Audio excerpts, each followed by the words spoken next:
अनन्यामध्ये बऱ्याच एका महिन्यात खूप इम्प्रुव्हमेंट आला आहे. कारण सरप्राईजली सर्वात महत्वाचं म्हणजे पॉटी ट्रेनिंग, की ती पहिले सांगत नव्हती आणि आता ती बऱ्यापैकी म्हणजे 100% नाही म्हणू शकत, पण ऍटलीस्ट 50-60% इम्प्रुव्हमेंट आहे.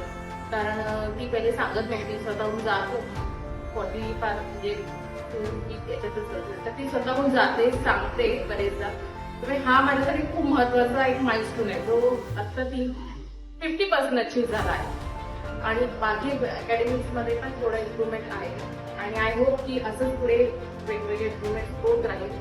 थोडी सेटल डाऊन पहिल्यापेक्षा आहे, तर आम्ही होप करतोय की असं पुढे फास्ट इम्प्रुव्हमेंट व्हावी. थँक्यू.